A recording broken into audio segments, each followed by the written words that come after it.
मैं सोच रहा हूँ कि सबसे पहले मैं कैप्टन साहब से ही शुरुआत करूँ और मैं चूँकि डोनाल्ड ट्रम्प आ गए हैं, भले ही अभी उनके हाथ में कमान नहीं है, लेकिन ये जो ईरान से बयान आया है कैप्टन साहब, जो पूर्व जो वहाँ के कमांडर हैं, तो उन्होंने जो कहा कि जो जनरल कासिम सुलेमानी का जिस तरह से कत्ल किया गया था, वो तलवार कहीं न कहीं अभी भी डोनाल्ड ट्रम्प पे लटकी हुई है।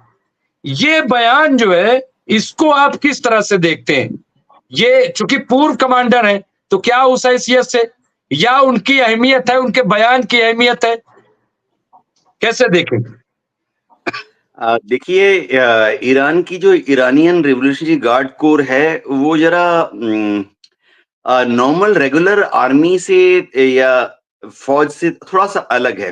हाइली पॉलिटिकली मोटिवेटेड फ़ौज है। और आईआरजी के जो कमांडर हैं, उनको अयातुल्लाह खुमानी खुद अपने हाथ से सिलेक्ट करके अलग-अलग ऊँचे पोस्ट पर तैनात करते हैं। और ज़ाहिर बात है, लाज़मी भी है कि उनके जो बयान होंगे, उनका बहुत बड़ा पॉलिटिकल इफ़ेक्ट भी होगा। आईआरजी के जो कमांडर हैं, वो कभी-कभी थोड़ा जोश में भी बात करते हैं।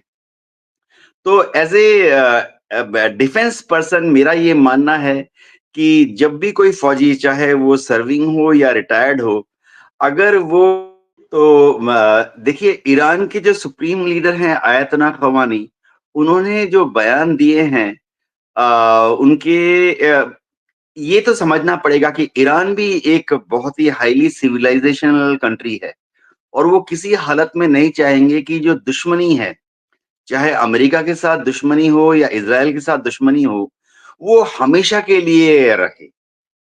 ज़ाहिर बात है, इज़राइल और अमेरिका भी चाहेंगे कि ईरान से हमेशा उनकी दुश्मनी ना रहे। ऐसा ना हो कि ईरान 50 साल बाद भी दुश्मन है, 100 साल के बाद भी दुश्मन है। तो दोनों तरफ से इस तरह की रिकन्सिलिएटरी बातचीत होनी चाहिए। स्टेटमेंट जो है, आवाज़ जो है, नॉइज़ जो आती है, वो ज़रा प्यार-मोहब्बत का पैगाम लाए, ऐसी दरकार है। तो आईआरजी के कमांडर्स जो हैं, देखिए आजकल के जो मिलिट्री वॉरफेयर में बदले का समय गया। इसने उस पर हमला किया, उसने बदले में कार्रवाई की। उसने इस पर हमला किया, इसने बदले की कार्रवाई की। ये किसी भी मिलिट्री के पॉइंट ऑफ व्यू से सही नहीं है। मैं इमोशनल नहीं बात कर रहा और ना ही मैं फिलॉसफी की बात कर रहा हूँ। मैं प्रैक्टिकल ज़मीनी हरकत की बात कर रहा हूँ। ज़मीनी हकीकत ये है कि बदले की कार्रवाई से आप कभी भी अपनी जो लॉन्ग टर्म पॉलिटिकल रिक्वायरमेंट है, उनको नहीं मीट कर सकते। तो थोड़ी-सी दरकार है कि अमेरिका भी नरम हो, डोनाल्ड ट्रम्प शायद कोशिश कर रहे हैं। इज़राइल भी नरम हो, शायद डोनाल्ड ट्रम्प आस्ते-आस्ते नेतन्याहू को बस में कर लेंगे। और ईरान की तरफ से भी ऐसी आवाज़ें आनी चाहिए कि वो भी बातचीत के ज़रिए माहौल को ज़रा ठंडा करने की कोशिश कर रहे हैं। जी। मैं इस पे जी। बात करूँगा। देखिए ऐसा है कि एक तो अभी सलीम साहब ने दिया है कि इस्लामी प्रतिरोध ने किरियात शमोना बस्ती पर फिर रॉकेट दागे हैं। इसके साथ-साथ लेबनान से आए रॉकेट से किरियात शमोना की बिजली व्यवस्था काफ़ी प्रभावित हुई है। वहाँ कई क्षेत्रों में बिजली चली गई है। इसके अलावा यूनुस साहब ने एक बात कही है।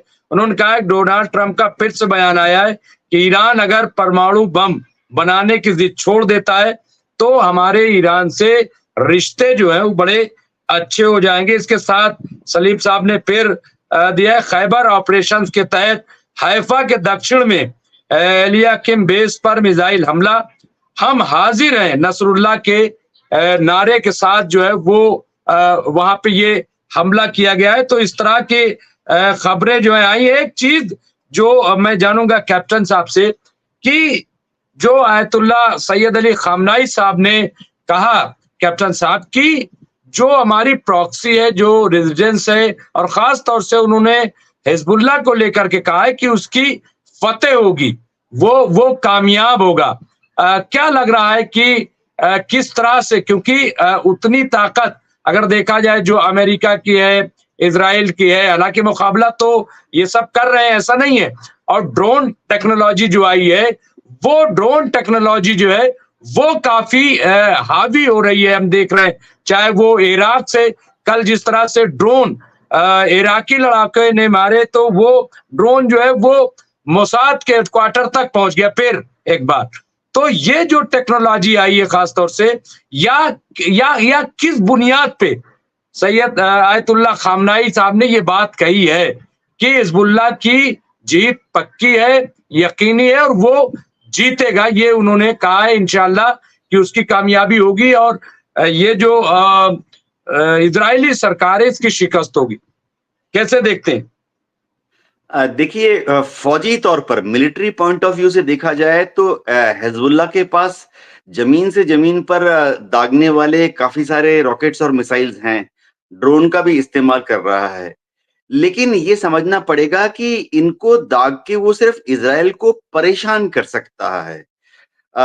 हिजबुल्लाह में जो मिलिट्री ताकत है वो इतनी नहीं है कि वो इज़राइल को हरा सके। तो ये देखना पड़ेगा कि हिजबुल्लाह का मिलिट्री एम क्या है। मिलिट्री एम अगर हिजबुल्लाह का ये है कि वह इज़राइल को परेशान करता रहे, हर रोज कुछ रॉकेट दाग दिए, इनमें से कुछ रॉकेट जो है आयरन डोम सिस्टम को भेद कर इज़राइल की जमीन पर जाकर फट जाते हैं। तो इस पे हिजबुल्लाह कुछ हद तक सक्सेसफुल हो रही है। जीता, और हिजबुल्लाह जिस तरह से अटैक कर रहा है, यानी पिछले हमने देखा कि 3 दिन में तकरीबन जो रिपोर्ट है 70-75 जो है अटैक किए। कैसे देखते हैं, क्या किस बुनियाद पे बात कही गई? कैप्टन साहब जब आएंगे तो मैं फिर बात करूंगा। जी आ गए। अच्छा, कैप्टन साहब आ गए। जी जी, मुकम्मल कर ले। तो जहां तक ईरान की बात है, वो हिजबुल्लाह को सपोर्ट करता है, मदद करता है। हिजबुल्लाह क्या कभी इज़राइल को हरा पाएगा? मैं मिलिट्री आकलन ऐसा करता हूं कि हिजबुल्लाह के पास जो रॉकेट्स और मिसाइल्स और ड्रोन हैं, ये जो हैं काफी छोटे वाले हथियार हैं, और आमूनन 20 किलोमीटर, 40 किलोमीटर, 60 किलोमीटर की दूरी तक जा सकते हैं।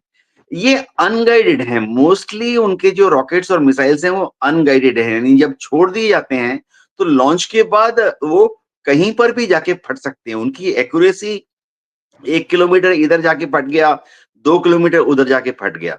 तीसरी बात है कि उनके जो वॉरहेड हैं वो बहुत छोटे वॉरहेड हैं। ज्यादातर वॉरहेड 1 किलो से लेकर 2 किलो से लेकर 5 किलो तक उनमें हाई एक्सप्लोसिव का कंटेंट है। हिजबुल्लाह के किसी भी रॉकेट या मिसाइल में जो अब तक उन्होंने लॉन्च किए हैं, ऐसा कोई बड़ा बम नहीं था। जैसे कि हम देखते हैं कि इज़राइल 250 किलो का बम गिरा रहा है, इज़राइल 500 किलो का बम गिरा रहा है हिजबुल्लाह के ठिकानों पर। तो ऐसा कोई बड़ा रॉकेट या मिसाइल जिसमें हिजबुल्लाह ने 250 किलो या 500 किलो हाई एक्सप्लोसिव इज़राइल पे गिरा हुआ है, ऐसा है नहीं उनके पास। तो ये छोटे-छोटे जो रॉकेट जब फटते हैं इज़राइल में, उनको परेशानी होती है, कुछ शीशे टूट जाते हैं। लेकिन मिलिट्री पॉइंट ऑफ व्यू से हिजबुल्लाह को विक्ट्री की तरफ नहीं ले जा रहे हैं। हिजबुल्लाह अगर विक्ट्री चाहती है, तो उनको एक जमीनी हमला करना पड़ेगा। सूत्र बताते हैं कि हिजबुल्लाह के पास 30,000 से ज्यादा, करीबन 40,000 डेडिकेटेड लड़ाके हैं। तो अगर हिजबुल्लाह अपने लड़ाकों को आर्म्स, अम्युनिशन सप्लाई कर सके, गोली बारूद दे सके, हथगोले दे सके, तो एक जमीनी हमला अगर वो इज़राइल के ऊपर करते हैं, यानी जो ब्लू लाइन है, लिटानी रिवर को क्रॉस करके दक्षिण की तरफ आ जाएं, जमीन के रास्ते से, तो फिर इज़राइल पर एक मिलिट्री दबाव होगा। नहीं तो फिलहाल जैसे आज भी जो रॉकेट गिराए गए हैं, इससे इज़राइल को कोई खतरा नहीं है। इज़राइल की पॉलिटिकल सिस्टम को या मिलिट्री सिस्टम को कोई भी असर नहीं पड़ता है। जी।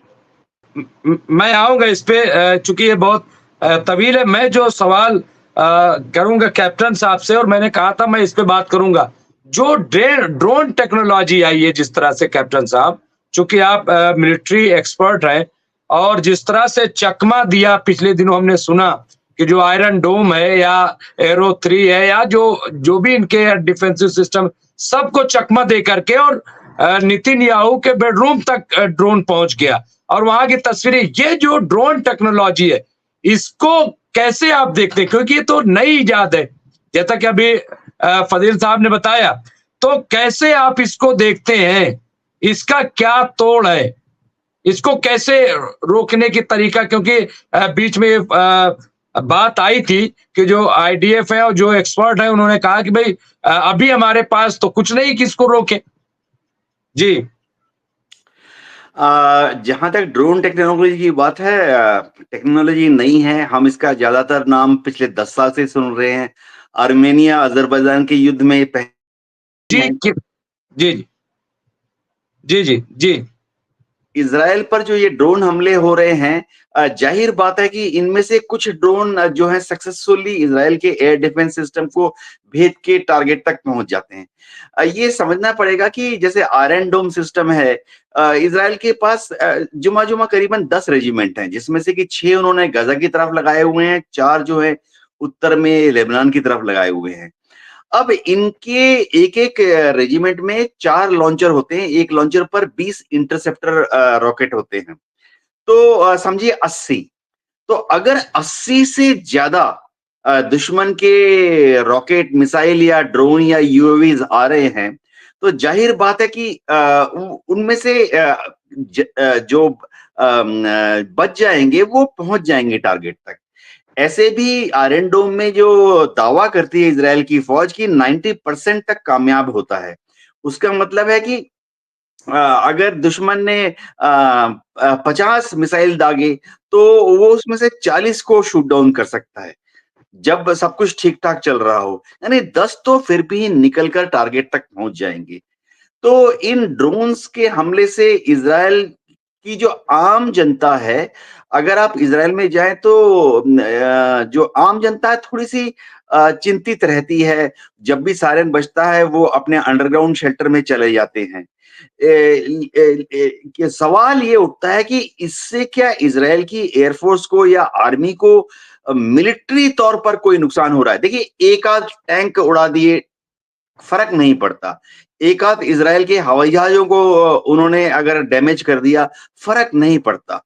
क्योंकि जो पूरा ओवरऑल वॉर एफर्ट है, उसमें तो सैकड़ों नहीं के तो तादाद में हवाई जहाज क्या हैं, लग रहा है? हजारों नहीं, के तादाद में टैंक कैप्टन हैं। साहब, तो कैप्टन ड्रोन साहब, जो है मदद है, जीतने में हेल्प करता है। लेकिन कैप्टन साहब, ड्रोन या यूएवीज़ के मदद से अकेला कोई देश जीत नहीं सकता। नहीं, जी बिल्कुल। और चूंकि देखिए, आप लोग जब बात करते हैं ना, तो लोग भी सुन रहे हैं, हम भी सुन रहे हैं, लेकिन टाइम जो है बहुत एक्स्ट्रा हो गया। मैं रोक नहीं पाता कि बात मुकम्मल हो जाए।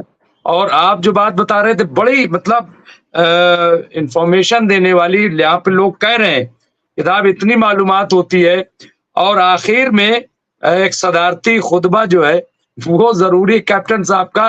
क्योंकि जो लोग खास तौर से जब मिलिट्री की बात फजील साहब ने की, तो सही। इनके दिल में वो होगा कि, क्योंकि हम लोग पहले सेमिनार में जाते थे तो पेपर पढ़ते थे, मकाला लिख करके, आर्टिकल लिख करके, तो जो सही, सही। प्रिसाइड कर रहा होता है, तो आखिर तक इसीलिए बैठे रहते हैं, और कि देखे कि हमारे पेपर पे कहा क्या। तो इसलिए बस मुख्तसर सा आपकी जो बात फजील साहब ने, या जो बात आखिर बड़ी इंपॉर्टेंट बात कही रुमान हाशमी साहब ने, जो जो पॉलिटिकल सिनेरियो जिस तरफ हम लोग नहीं गए थे, खास तौर से जो अरब वर्ल्ड है या ओआईसी है या जो एकॉर्ड की बात की है, और इस पे फिर हम बात करेंगे रुमान हाशमी साहब, बड़ा इंपॉर्टेंट वो इशू है। लेकिन आज चूंकि हमारा जहन जो है कैप्टन साहब को देख करके जी, ड्रोन, जी, जी। जहाज, फाइट इसी पर रहा। तो जी, आखिरी रिमार्क कैप्टन साहब। देखिए, उम्मीद पर दुनिया कायम है और उम्मीद यही की जाती है कि लड़ाई झगड़े बंद हों। अच्छी बात है कि दुनिया में आज तक कोई लड़ाई ऐसी नहीं हुई जो कि 10 साल के बाद खत्म नहीं हुई। अगर हम वियतनाम अमेरिका का भी युद्ध देख लें, 1965 से 1975 को हुआ, लेकिन 1975 को खत्म हो गया और आज की तारीख में अमेरिका और वियतनाम मजबूत दोस्त हैं। कितना बड़ा ट्रेड होता है उनके बीच में। तो मेरी भी ये उम्मीद है कि बातचीत के जरिए हर मसले का हल निकाला जा सकता है। ईरान की पॉलिटिकल लीडरशिप बहुत मजबूत है, मैच्योर भी है। कुछ पता नहीं कौन सा। जी, कंटिन्यू करें कैप्टन साहब। तो इंटरनेशनल डिप्लोमेसी क्यों होती है? जाहिर बात है, जो पॉलिटिकल साइंस के स्टूडेंट्स हैं सबको मालूम है कि इंटरनेशनल डिप्लोमेसी का जो मकसद है वो लड़ाई करना नहीं होता है। इंटरनेशनल डिप्लोमेसी में मकसद यही है कि बातचीत करके, डिप्लोमेसी करके, राजनीतिक तरीके से, कूटनीतिक तरीके से किसी भी मसले का समाधान निकालें। अब ईरान की जो लीडरशिप है, उनको कुछ साउंड बाइट्स ऐसे देने पड़ेंगे कि अमेरिका को यकीन हो जाए और इज़राइल को भी लगे कि शायद ईरान हमेशा-हमेशा के लिए इज़राइल को खत्म करने की या इज़राइल को नेस्तनाबूद करने की नहीं सोच रहा है। जिस दिन अमेरिका को ये यकीन हो जाएगा, आप देखिए खुद ब खुद सारी जो परेशानियां हैं वो सेटल होना शुरू हो जाएंगी। जैसे कि नदी का बहाव किस तरफ है, नदी सही रास्ते पर चलनी शुरू हो जाएगी। और मैं आपकी बात को एक शेर में कह के कि ख्वाब की कैद में रहते